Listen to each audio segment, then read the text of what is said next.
Hello, everyone, and welcome to Market Mapper.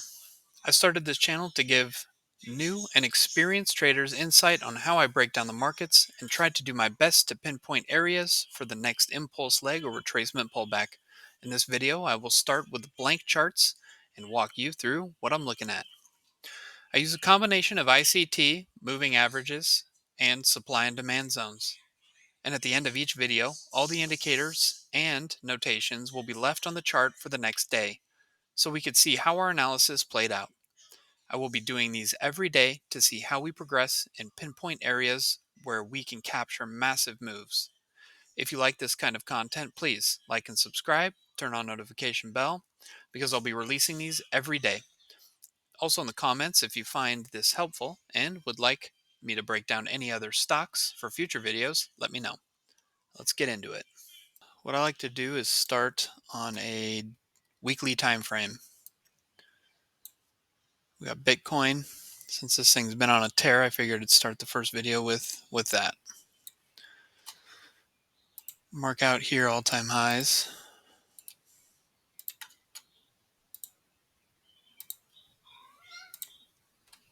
Right.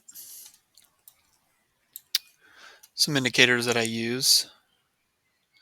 Actually, before we get to that, let's see if we can map out where this thing's going. Use Fibonacci's to do that.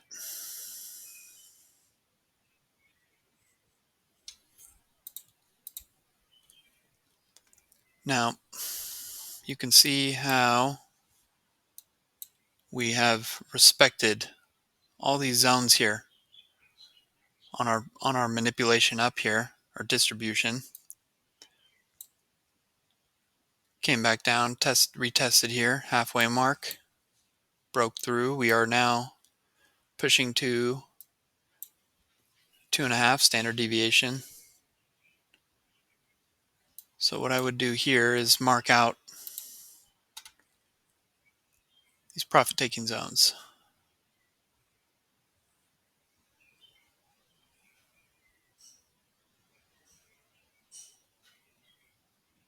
I guess you could say it's more 70,000 is going to be a huge psych level.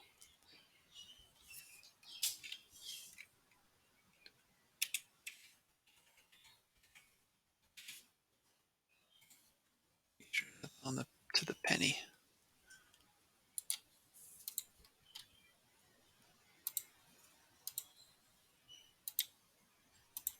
Take profit. Put another one. Just kind of mapping out coordinates. 7, 1, 7, 8, 9, 2, 8. Oop.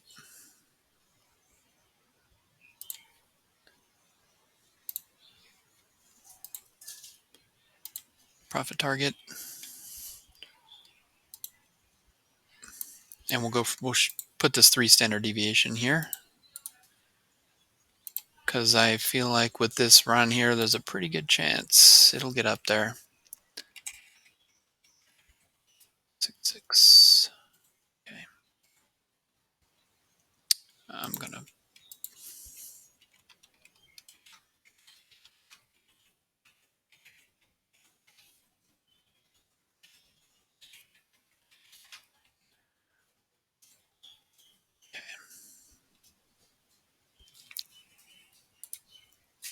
then I'm gonna remove that to keep things clean when we drop to lower time frame.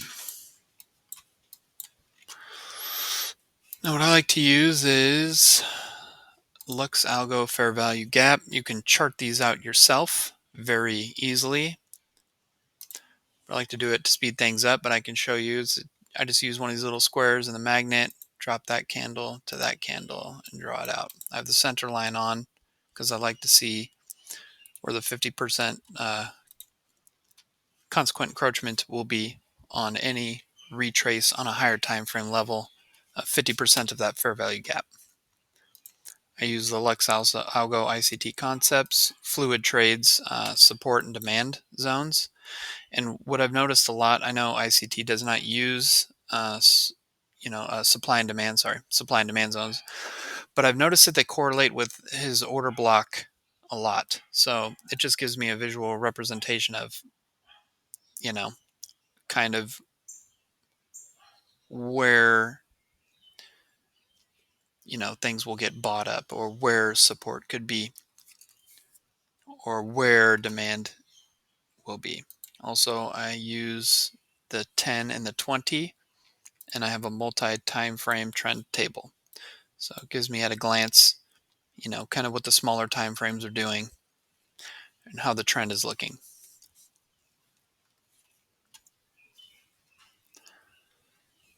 Let's drop down.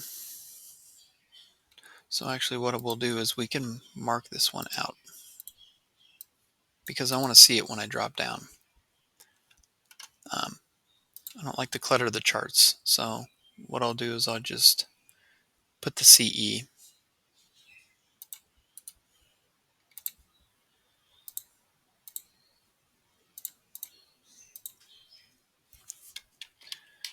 CE.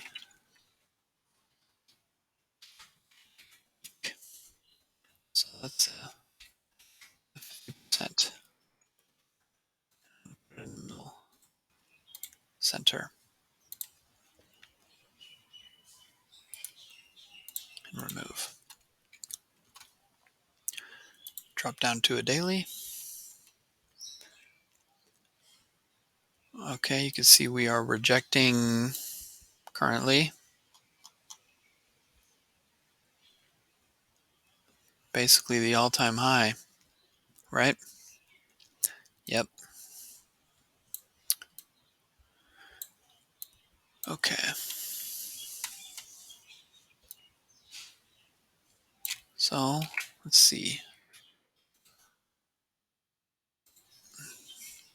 Now you can see how from this last low to high, where everything kind of hung out before moving forward, right? Right at this 23. It's crazy. Well, we're pulling back now into this daily fair value gap, so I'm just going to do the same thing again.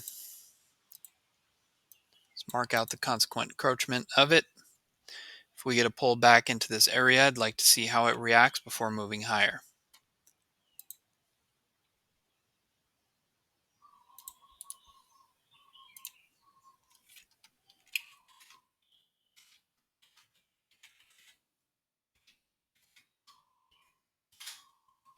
I don't have all this.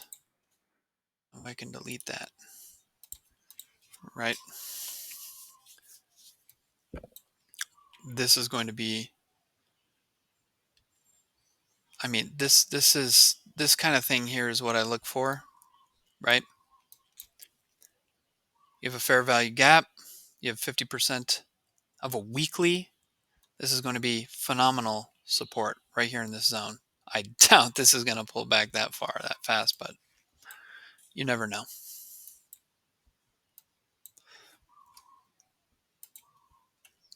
Drop down even more. 1 hour. Let's see, where was the last manipulation leg?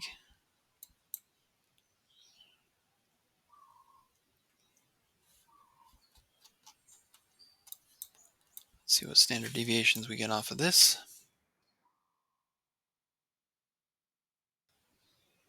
Come on, magnet.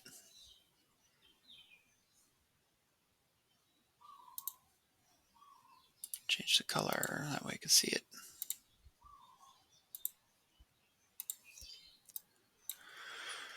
All right, now you can see how price has respected these zones of these fibs.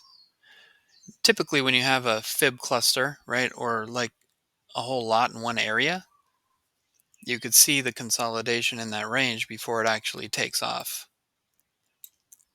Hop up here, see how it respected these areas quite a bit. Right up to the next one, back down.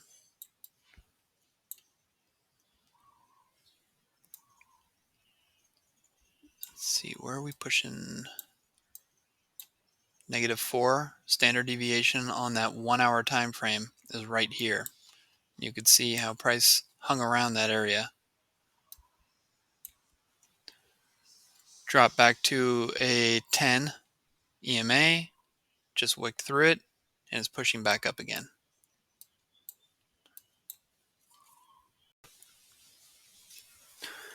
Okay, continuing on, the EMA wicked on the hourly through there. What I want to do is see what we got as far as a pullback on that. Use fibs again.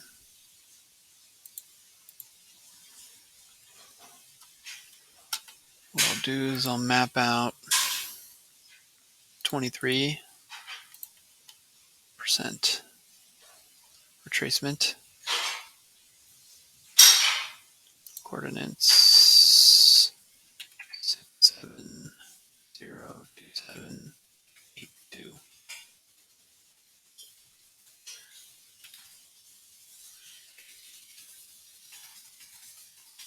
Pullback zone. All right, and then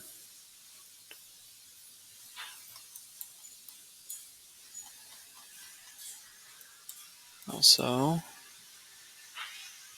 I'm going to map out this fair value gap, and I'm going to leave that one.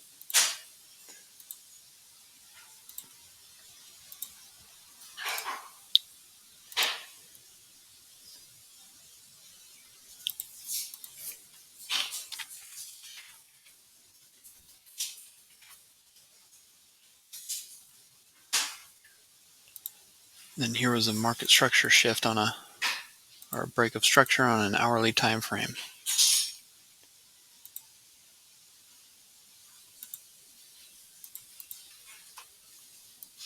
Okay, going to go down a little bit lower. Oop.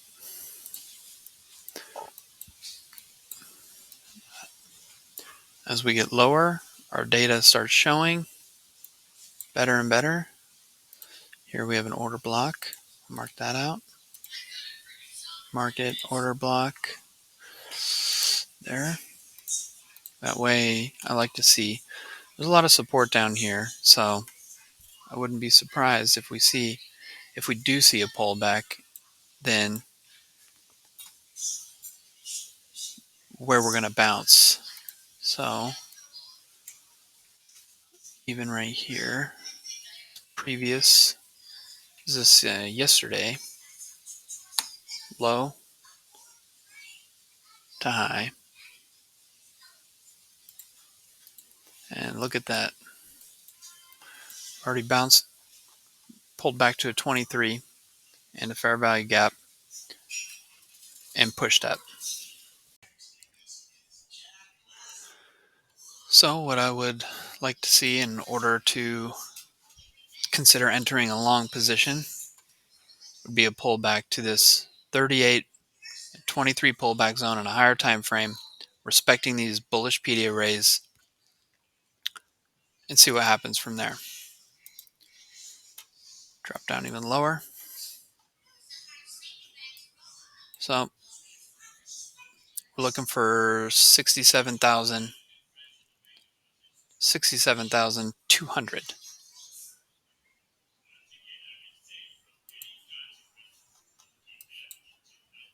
in order to continue this push higher, which I think it is going to go higher. It will. Just where is it going to pull back to first in order to continue its run?